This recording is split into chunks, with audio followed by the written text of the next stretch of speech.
میرا نام نجمہ روزی ہے، نجمہ یوسف بھی کہتے ہیں مجھے، اور میرے والد صاحب جو ہیں وہ جناب نگر کے رہنے والے تھے، اور اس سے پہلے جو دادا تھے وہ قادیان سے بلانگ کرتے تھے. تو میرا جو اسٹڈیز ہیں وہ ایکچولی والد صاحب جو ہیں وہ جماعت سے اختلافات کے بعد جو ہے وہ جماعت چھوڑ کے تو چنیوٹ میں شفٹ ہو گئے تھے. تو چنیوٹ سے سٹارٹ ہوئی تھی، وہیں پہ میں نے میٹرک کیا. اس کے بعد جو ہے وہ میں نے اسلام آباد سے BCS کیا. ہماری فیملی میں سب سے پہلے میرے والد نے اسلام قبول کیا تھا، اور اس کے بعد جو ہے وہ میرا نمبر آیا، اور پھر مجھے دیکھا دیکھی خاندان کے آلموسٹ 200 لوگ جو ہیں وہ قادیانیت کو ترک کر چکے ہیں. میری اسلام لانے کا سبب جو ہے وہ بیسکلی میرے والد صاحب کی شہادت بنی، کیونکہ والد صاحب جو ہیں انہوں نے قادیانیت چھوڑ دی تھی، اور وہ قادیانیت کے جو ہے پردے فاش کر رہے تھے ان کی، کیونکہ بہت ساری چیزوں کو وہ جان گئے تھے. وہ اسپیشلی مرزا خاندان کے اور احمدیوں کے جو ہے وہ کیسز لیتے تھے.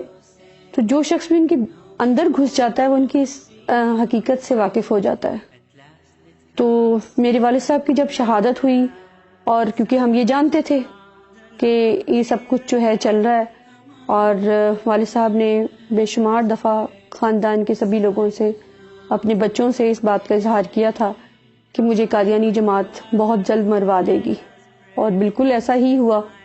تو پھر ہمارے لیے یہ بات جو ہے وہ انتہائی امیزنگ بھی ہوئی اور تکلیف دہ بھی، کہ ایسی پرامن جماعت جو کہتی ہے کہ جی یہاں ہم صرف محبت کرتے ہیں اور نفرت کسی سے نہیں کرتے، جس طرح ہمارے والد صاحب بتایا کرتے تھے کہ بے شمار لوگوں کو یہ مروا دیتے ہیں، اور جو ان کی بات نہیں مانتا ان کے ساتھ یہ انتہائی تکلیف دہ سلوک کرتے ہیں. تو وہ چیز ہمارے سامنے کھل کے آ گئی. اور اس کے بعد جب اس کو میں نے اسپیشلی فالو کرنا شروع کیا، اور اس وقت میں ابو ظبی میں مقیم تھی، اور میں نے یہ چاہا کہ میں جا کے دیکھوں خود، کہ میرے والد ایک بات کہتے تھے اور ہمیشہ سے کہتے تھے، وہ اب ہو بھی گئی ہے. تو کسی بھی طریقے سے میں جا کے اس کیس کا اینڈ دیکھوں کہ آخر یہ کیوں ہوا، اور اس کے اسباب کیا تھے. والد صاحب نے ایسے کیا کیا تھا کہ ان کو اس بری طرح سے بروٹلی مرڈر کروا دیا گیا. یعنی پورے پنجاب میں مجھے نہیں لگتا کہ اس طرح سے کسی کو مرڈر کیا گیا ہو کہ ان کی کمر پہ پیٹرول چھڑک کے سرگٹوں سے داغا گیا، ان کا ایک ایک دانت توڑ دیا گیا، ان کا جبڑا توڑ دیا گیا.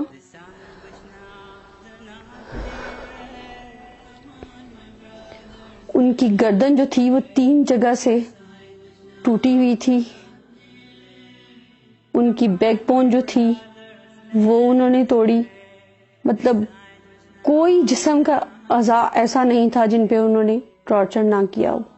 ان کے پیروں پہ سوئے مارے، ان کی بغلوں پہ سوئے مارے، اور ان کے جسم کو جگہ جگہ سٹیپلر سے چھیدا گیا. اور ان کی ویڈیو جو ہے وہ ہمارے پاس اس وقت کی موجود ہے جس وقت کرائم سین تھا، اور ARY والے جو ہے وہ آئے ہوئے تھے، اور انہوں نے جرم بولتا میں ایک جو ہے ڈاکومنٹری بنائی تھی. اس میں آپ دیکھیں، کیونکہ میں تو ان کی شہادت پہ پہنچ نہیں پائی تھی، تو دیکھیں کہ پورے روم میں کاغذات پھیلے ہوئے ہیں، جیسے ایک ایک ٹارچر کر کے ان سے پوچھا گیا ہو کہ فلاں کاغذ دکھاؤ، فلاں ثبوت دو، فلاں ثبوت دو. اور ان سارے ثبوتوں کے متعلق وہ آلریڈی مختلف اپنی سپیچز میں لوگوں کو بتا چکے تھے کہ میں رانا ابرار ایک صحافی تھا جن کا 1-2 ماہ پہلے ان سے جو ہے وہ اس کی شہادت ہوئی تھی، اور اسے بھی جماعت والوں نے قتل کروایا تھا. اور مجھے بھی سٹل بے تحاشا جو ہے وہ خدشات ہیں. میرے گھر میں کم از کم 5 دفعہ جو ہے وہ لوگ گھس چکے ہیں. 2 دفعہ میرے بچوں کی گاڑی کا ایکسیڈنٹ ہو چکا. پھر اس کے بعد جو ہے جماعت کی طرف سے وہ بار بار کہا جاتا ہے کہ تمہارا اپنے باپ سے برا حشر کریں گے.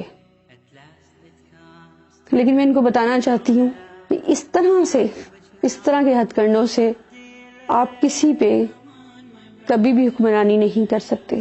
ایک دن آتا ہے کہ ہر چیز جو ہے خدا تعالیٰ جو ہے اس کا پردہ فاش کر دیتا ہے اور چیزیں سامنے آ جاتی ہیں. مرزا قادیانی نے لکھا کہ میرا دور ہوگا جس میں پوری دنیا میں انصاف ہوگا. میں نے خود مرزا مسرور کو لیٹر لکھے کہ میرے والد صاحب کے ساتھ یہ ہوا، یہ لوگ اس جرم میں شریک تھے، یہ لوگ موقع پہ موجود تھے، آپ ان سے فوری طور پہ انویسٹیگیٹ کریں. جب مجھے وہاں سے کسی قسم کا رپلائی نہیں آیا اور الٹا مجھے مروانے کی کوششیں کی جانے لگی، میرے ہسبینڈ سے کہے جانے لگا کہ جی اس کو چھوڑ دو، یہ ذرا سی لڑکی تم سے نہیں سنبھالی جا رہی، اور تم اس کا خرچہ بند کر دو، اور اسے تم طلاق دے دو، اس سے بچے چھین لو.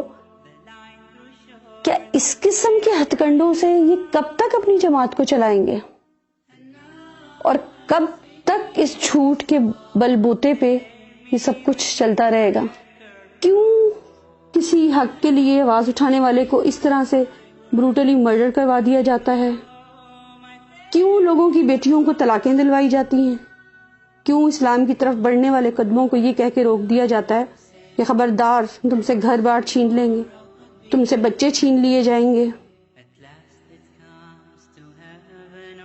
اگر ان ساری چیزوں کی طرف توجہ دیں تو آپ کو پتہ چلے گا کہ یہ صرف اور صرف ایک انگریز کا لگایا ہوا پودا ہے جو صرف پیسے کے چکر میں ہے. اور دوسری اہم ترین بات کہ آپ اپنے مرزا کی لکھی ہوئی کتابوں کو ضرور پڑھیے، کیونکہ یہ کتابیں مولویوں کے نہیں لکھی گئی، یہ کتابیں انہوں نے اپنی جماعت کے لیے لکھی ہیں. تو دوسروں کو پردے میں چھپا کے شوگر کوٹڈ زہر دینے سے بہتر ہے کہ آپ کھل کے سامنے آئیے اور مقابلہ کیجئے. جس طرح ہر مذہب کا ماننے والا جو ہے وہ خوشی سے یہ مانتا ہے کہ وہ ہندو ہے، عیسائی ہے، وہ کسی بھی فرقے سے تعلق رکھتا ہے، کسی بھی مذہب سے تعلق رکھتا ہے. جو گھروں میں آپ کے بکس پڑی ہوئی ہیں اسے ضرور پڑھیے. ایک غلطی کا ازالہ، کشتی نوح، کہ جہاں رسول کریم صلی اللہ علیہ وآلہ وسلم کی توہین ہے، نعوذ باللہ اہل بیت کی توہین ہے، حضرت حسن حسین کی توہین ہے، جہاں حضرت فاطمہ کی توہین ہے. آپ دیکھیں کہ کوئی شخص جس کے اندر ذرا سی بھی ایمان کی رمق ہوگی وہ کبھی بھی یہ برداشت نہیں کرے گا. والد صاحب کی شہادت کے بعد جب بہت ساری چیزیں میں نے خود انویسٹیگیٹ کی اور چیزوں کی کھوج لگانا شروع کی، تو جب مجھ پہ یہ عیاں ہو گیا کہ قاتل جماعت ہے، تو میں نے اس جماعت کی بھی مکمل ریسرچ کرنی شروع کی. ان کی وہ سب بکس جو ڈھیروں کے حساب سے ہمارے گھر میں موجود تو تھیں، لیکن آج تک ہماری فیملی کے کسی بھی ممبر نے اسے پڑھنے کی کوشش نہیں کی تھی. اس وقت ٹائم بہت کم ہے. ایک چیز میں آپ سب لوگوں کو ضرور دکھانا چاہوں گی کہ جس طرح رسول کریم صلی اللہ علیہ وآلہ وسلم پہ قرآن پاک نازل ہوا تھا، اسی طرح سے قادیانیوں کا کہنا ہے کہ تذکرہ بھی قرآن پاک کا ایک نام ہے. جو تذکرہ کے نام سے انہوں نے یہ ایک کتاب، شاید اگر کیمرہ آپ کو دکھا سکے تو یہ کتاب ہے، اس میں انہوں نے یہ مرزا غلام احمد کی یہ بک لکھی ہوئی ہے. اس میں اگر آپ دیکھیں تو اس کا جو پیج، یہ فرسٹ پیج ہے کہ اللہ تعالیٰ نے تیرے الہام، تیری وحی اور تیری رویا میں برکت دی. وحی تو ہمیشہ پیغمبروں پہ آیا کرتی ہے، جبکہ آج تک قادیانی یہ کہتے ہیں کہ ہم اسے نبی نہیں مانتے، اور جسے نبی ہی نہیں مانتے اس کے بارے میں یہ پیس بی اپون ہم لکھتے ہیں. یہ تمام احمدیوں کے گھروں میں یہ ڈیفینیٹلی موجود ہوگا.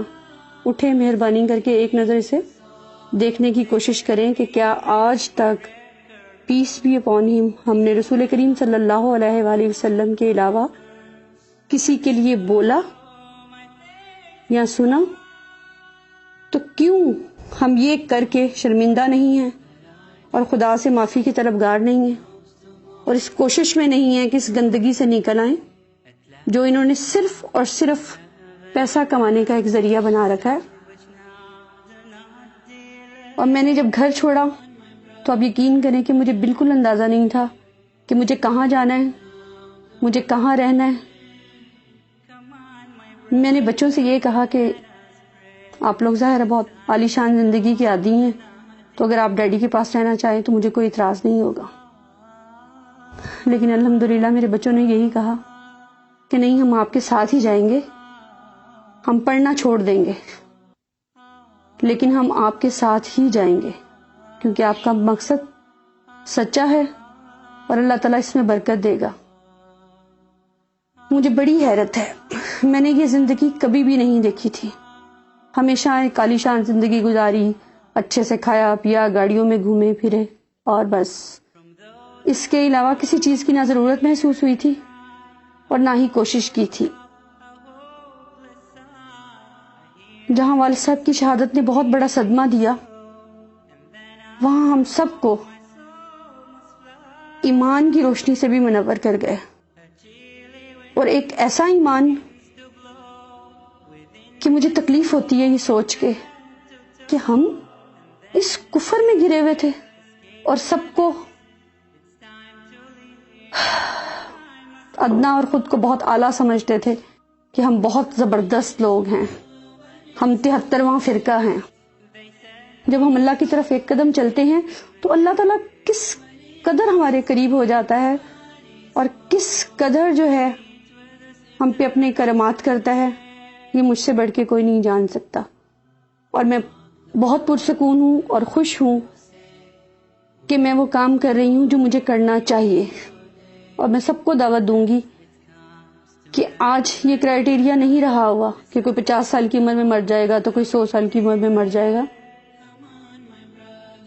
جس قدر ہو سکتا ہے جلد از جلد قدم بڑھائیں اور اپنی آخرت کے لیے کچھ نہ کچھ کر جائیں. اسلام قبول کرنے کے بعد میرا اسپیشلی قادیانی خواتین کے لیے یہ میسج ہے کہ وہ آگے بڑھیں, وہ چیزوں کو خود پڑھیں, دیکھیں, اپنی فیملیز کو, اپنے ہسبینڈز کو, بچوں کو پڑھائیں اور کوشش کریں کہ اس طرف سے ایمان کی طرف لوٹ آئیں.